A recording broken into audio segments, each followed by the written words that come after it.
So there are so many plot points and loose threads going on with this new Avengers team here, from their leader, Black Widow, seemingly being a traitor maybe, to the evil clone of Iron Man learning the direct origin of who created them and who is essentially their father, and even finding out that this kill Illuminati team, there's more members and new clones that the Avengers didn't even know existed. But this is AJ here at The Hero Informer, and let's get into it. Now, quite literally off the bat, 12,000 people are either missing or straight up dead as a huge chunk of Osaka, Japan has been taken out by the Kill Illuminati, who has done this for whatever reason we're not sure of now. But cutting over one day after, we see the Avengers team still trying to handle the fallout of this catastrophe that has happened. Them bickering and arguing and not sure why. Now the Kill Illuminati team has finally decided to work together instead of separately like they have been doing this entire time. That is until Black Widow makes an announcement that, something is amiss, as she goes on to say that there is something that I have to tell you all, something very important, and you're not going to like it, as the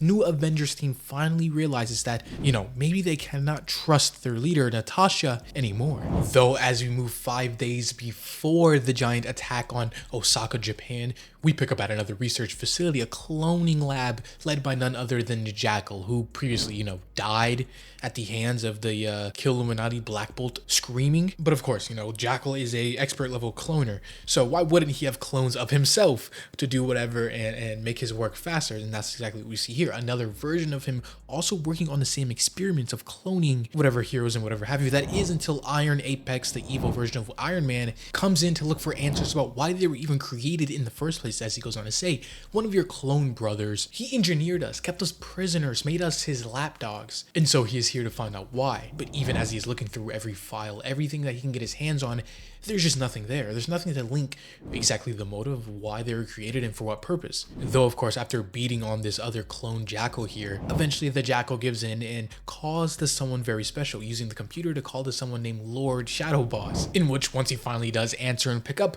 we see this mysterious figure who is still clouded in mystery, and we're not really sure who he is, but he goes on to say, "My son, the iron apex of my rage, I am your creator." So yes, whoever this guy is, this villain, he has created this team of heroes and the Illuminati team for a very specific purpose, and may even have Natasha, Black Widow of the new Avengers, in on it too. And actually, speaking of which, we cut over 3 days before the entire Osaka travesty that happened, and see that the new Avengers were taking a little bit of downtime before they have to get back in action, with Natasha here meeting up with Bucky, which eventually leads up to Bucky having a gun in his face. But at this point, him and Natasha are essentially in a relationship, and as such, they do relationship things. But even still, Bucky in the back of his mind knows something is up, as he even goes on to say, "I depend on her, I need her, I love her, but do I trust her after everything I have seen?" Of course, referring to the video that he was showing of Natasha directly working with the Jackal and creating this entire Kill Illuminati team, and assumingly also working with whoever Lord Shadow Boss is. But the Winter Soldier goes on to think about all this, saying that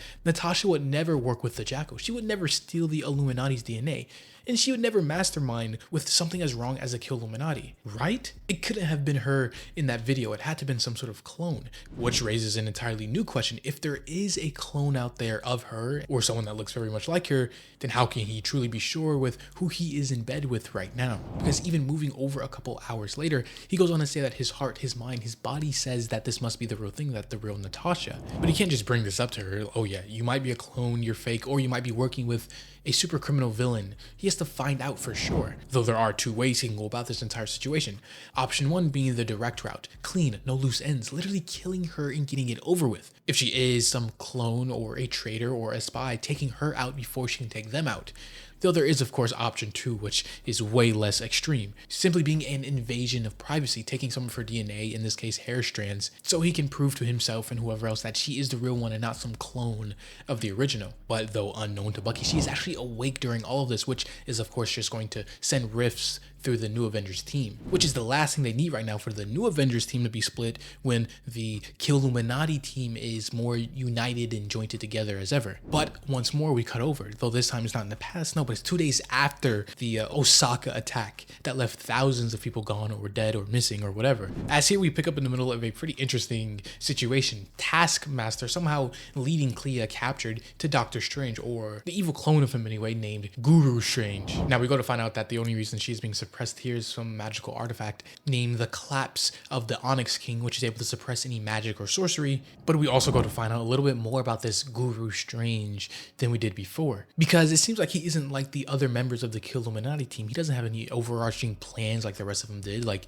Mr. Fantastic, Reed Richards did before he was, murdered by the new Avengers team. Instead, he here is more motivated by the pleasures in life, having a good time, partying, whatever have you, which is obvious by him having this little floating castle above the sea and even having a almost cult, dozens of members just to sing his praise and to follow his every move. Though we even do see among the crowd here, Carnage is hidden as one of them, so we know something is brewing in the background. For now, though, as they continue, Guru Strange says that Clea needs to be a part of some sort of initiation using the special magical blade, which will pledge her allegiance and make her devoted to Guru Strange and whatever have you. Though before everything can go down and be sealed with a kiss, suddenly her magical restraints get undone by Carnage, and she uses her magic to send a swarm of bees or hornets coming from his mouth, which is just disgusting and effective as the battle just begins. Of course, instantly he is shot in the leg by Taskmaster, or more accurately Bucky, who was betraying him. As he found out this entire thing was a ruse, the new Avengers of course needed to sneak in to get close to Guru Strange to be able to take him out and kill him when he least expected. But of course it isn't going to be that easy, as even he says, "You think you could just waltz into my temple and push me around? You're nothing. I'm a powerful sorcerer who knows a lot of spells." Which also kind of begs the question, because I know he's a clone and not the real Doctor Strange, but Doctor Strange is essentially just a normal human. His real powers comes from his knowledge and mastery of said mystic art. So if for whatever reason he is able to be empowered here, that means it wasn't necessarily the DNA, but the Jackal was able to transfer the knowledge of whatever spells and whatever mastery that normal Doctor Strange had. Which also means if any other telepath, say Professor X or any high-level telepath, are able to implant the memories and implant the spells of a high-level sorcerer, you can just instantly make anybody that proficient and powerful magic user. Which to my knowledge, I don't think has ever been done before, and probably for good reason. Like, you can just take dozens of random people off the streets and instantly turn them into an army of the top-level magic users in the Marvel Universe. But of course, in a moment the battle continues, Carnage revealing himself and having Guru Strange down to rights. That is until the evil version of Black Panther, simply named Luke Charles, who, by the way, is a alias or other name that he has used back in the 70s or 80s as a disguise that this Black Panther is taking the name of and deciding to go as. And here's the point where it's just an all-out battle. More members from each side come pouring in. You see Laura Kinney Wolverine now entering the battle as well to even the sides, as she just stabs him through the back, which I don't know how he is able to even survive this. Black Panther, he doesn't have a healing factor like Wolverine would, so getting stabbed by 10-inch blades is pretty fatal to even super soldiers. But even the heroes go to question, why is he even here? He wasn't supposed to be here, which only means one thing: they knew they were coming, and even insinuating that they ran into a trap, as just a giant statue is thrown at them, as we see more members of the Illuminati team arrive in the form of Captain Britain and Medusa of the Inhumans, which yes, at one point or another they were part of Marvel's Illuminati team, meaning whoever is cloning them, and as we've seen there's multiple versions of the Jackals out there cloning and making new members, there potentially could be more.